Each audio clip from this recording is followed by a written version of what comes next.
Hi, Liv. Good night and good night to everyone. My name is Diane, and I just want to share a personal video that I have a lot of comments on and a lot of stuff to talk about. For instance, let's talk about Liv's video.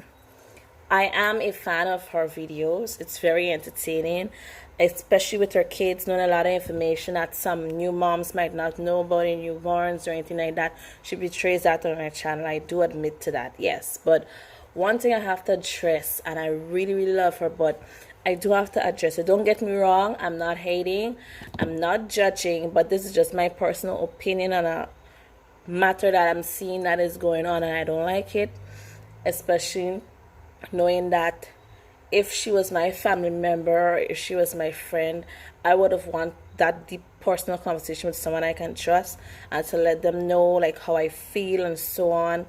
So, what I'm about to say, some of you guys might not like it. Some of you might think it's out of the way, or are you coming from me in the comment sections, but it's not nothing to that, portraying to that. What I am saying is that Liv and her child father. Can't remember his name too good. Sometimes my memory goes in and out, but listen to this good. Liv and her child father have been going through a rough period of time in their life, especially with the kids and all. As a father, you claim that he wasn't doing the right things. He cheated on you, this, da da da, and whatnot, so on. You moved out, you went into a new place, but why, in the sense of that same mind, when you moved out, you still invited him? You said you're gonna take him to sorry, not take him. You said you were going to he's gonna stay in a hotel and you stay by your son. But what I can't comprehend is that you just talked about being a single mom of three, and yet you're pregnant. That means you guys had sex, and when you did that, you're now pregnant. But why would you put yourself in a situation knowing that you're a single mom of three, and this here gonna be a more difficult problem for you? It doesn't make any sense. You know Gerard just doesn't want you. You know he's with somebody else, and you know if you get back together, he's gonna likely cheat on you, and that's gonna occur. But why would you put yourself in that situation that you're in? As woman to woman, as I see it, I not passing judgment. What I think about it, my personal opinion is that why would someone allow themselves to be treated that way by someone? Gerard does not love you. I'm gonna tell you the truth. My ex-husband was the same way how Gerard operated, he operated. But thank God fully that we didn't have any kids. But he did that to me, and I learned from that. That's why till this day I don't stick with nonsense from anyone. Even if you like men like you bad or whatever, no. You can't treat me right, you're out of my life. I learned that lesson and I learned it the hard way. And what you're going through, Live, this is just a time span. You've got to learn to know not to take stupidness from anyone. Nobody. That's number one. Two, standing on your own, yes, is very hard. But as a mom, you will get through it. Love your kids and love yourself. The only way you can get through this is if you love yourself. Once you love yourself, be able to love anybody else. And you know that the things that people ain't supposed to do to you, you will not take that. So likewise, Dry, I think you need to put him out of your life, sort things out, sit down, think, sort the things out, and think about how far you want your life to go. That's rule number one. How far you want this to go.